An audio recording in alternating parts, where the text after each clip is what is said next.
All right, everyone, it's being reported. I went to the page and it's like, come on, this is like Rational Wiki only 10 times worse. There is a technically publicly edited wiki that has been created by, I guess, some people from the University of Washington. It's called Make Them Scared. I'm not going to link in the description because it would be, fruitless, but link in the description to an article about it. Basically what it is people on the University of Washington's campus can make anonymous accusals of people for like rape, sexual assault and stuff, and they're putting like the real names and shit of male students. They're all male. I doubt there will be any females. And you're like, yeah, she got too into it and started like groping me up, and I said no, and she slid her hand in my shirt, twisted my nipples off, and started sucking the blood out or something. I doubt we're gonna see any of that. But you've got to understand. This is a bad faith attempt at defamation. Literally, look at the title of the site. What do you think the purpose is?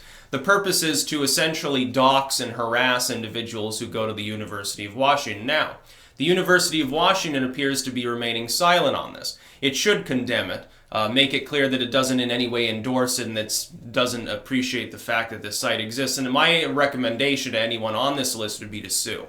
Not necessarily. I mean, the site itself probably can't be sued. They've got a pretty lengthy disclaimer for obvious reasons. Oh, we're not the ones making these claims. We can't vouch for it. We're just accepting. But you are manually looking through the submissions and putting the info there.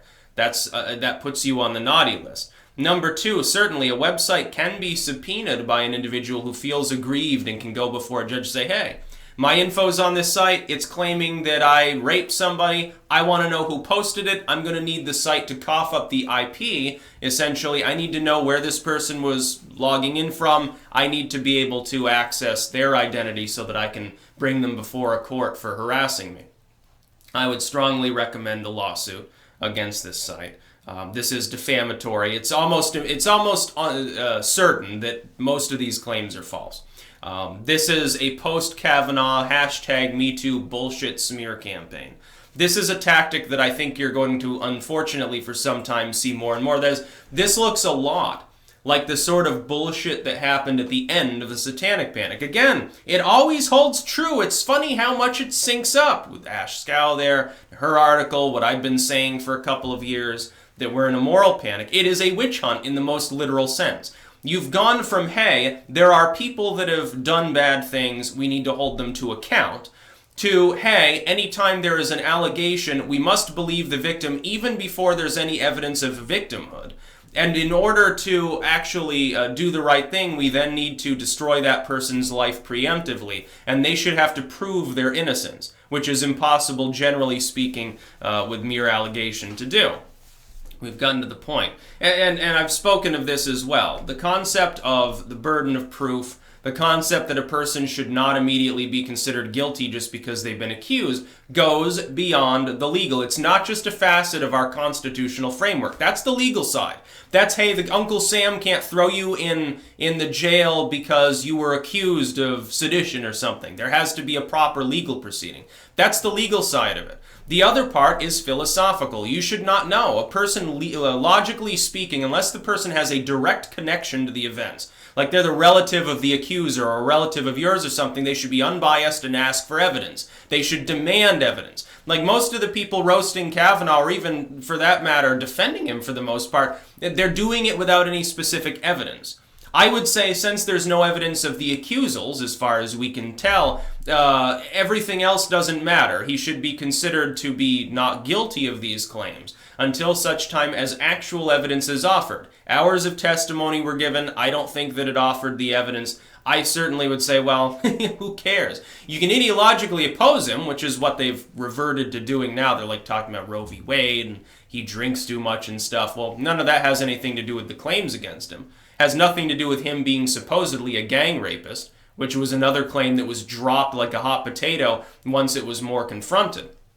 I would say with this site, this is explicitly harassment. To have your name put there and to have somebody be able to anonymously accuse you and not to be able to confront that person in a proper legal manner for defaming you, that's pretty harassing. In fact, it's a little bit stalky and rapey, to tell the truth. This site is more rapey than the actions that it depicts supposedly happening, many of which are probably not even real. They're probably because the problem is this. You're getting one side of the argument. You're not getting any rebuttal. The person is not, well, hey, I'm going to edit this, submit to the editors and say, I want my name removed, or I want this section put in that explains what I think about this, and basically tells my accuser to fuck herself. You're not going to see that on this site, because the whole point of it is to harass and intimidate. The whole point is the same style of witch hunt. You might as well call this a witch ledger or something. You might as well, the Witchfinder General has these names in mind. These are people being actively investigated for consorting with the devil or something like that. It's beginning to look very much the same, and it's looking very much the same as the expansive number of people. Originally, remember, original Satanic Panic, a handful of people, like LaVey or Nicholas Schreck or some of these people, very small number of people and very small number of additional cases, some of which did extend into the legal world, by the way, at the time. We're heralded as, there's a network of Satanists. They're rising in popularity. Within a few years, it's thousands or hundreds of, or tens of thousands of people that have been blamed for various aspects of, this person dresses the wrong way. They're probably a Satanist. That person listens to bad music. They're probably a witch consorting with Satan.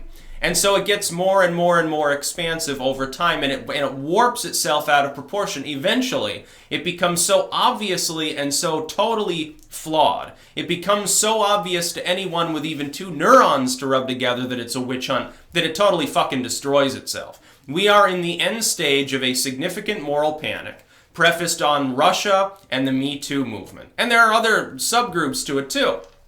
The more racist thing. Saying anyone that I disagree with is Hitler. It's not just a joke anymore. The meme was, everyone I don't like is Hitler, and it has that picture.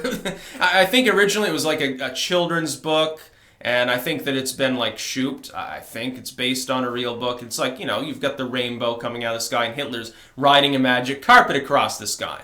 That was meant to be a joke. It was basically to mock a handful of people on the far left, but it's no longer a joke. If we're looking at stuff like this, it's not funny anymore. It's no longer humorous. In fact, I think a lot of people stood by and didn't really challenge it because it was so fun to simply mock it and act like, well, no one can take this seriously. Unfortunately, that's how moral panic is allowed to first metastasize, because nobody's pushing back against it. Everyone's either afraid or they're like, this is a bunch of bullshit. And then it quickly builds. It just starts to destabilize. And then finally people are like, okay, enough is enough. They, begin to push back against the moralists, against the temperance church wives, against the reefer madness people, against there's a bunch of squares saying the hippies are all like witches or something. Satanic Panic, McCarthyism, this being one of the larger moral panics so far. And again, I wrote a work on this, how it always overlaps, it seems, with new modes of communication.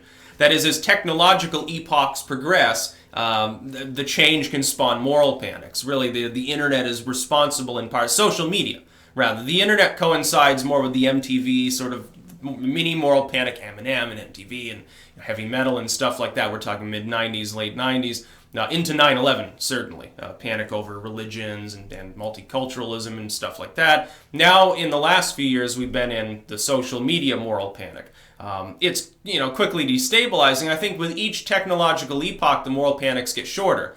Maybe more vicious and more insane, but shorter. Eventually, what's going to happen when we have like fully live holographic everything sort of interaction online? What happens when the internet is basically, you've got goggles on and everything around you is totally augmented and able to be interacted with?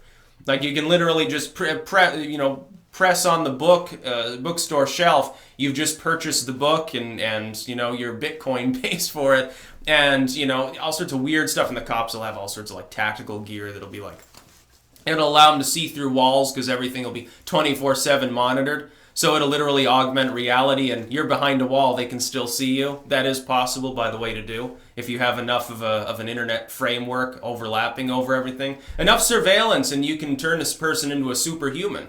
Even if there's no actual reality there, it's been augmented so that it fits in with what they need to do. It'd be very interesting to see the potential for saving people's lives, certainly for firefighting, ambulance workers, stuff like that. It could be very, very good. It could also definitely help with accident avoidance on the roads. But yeah, I'm getting off on a total tangent. This is about a primitive strategy, which is basically we're going to smear these people. They're not going to get a chance to tell their side of the story. Eventually, the site will probably get sued. They'll have to cough up the information of the people giving these accusations because, they are connecting to the internet. Therefore, it is possible to tell who they are.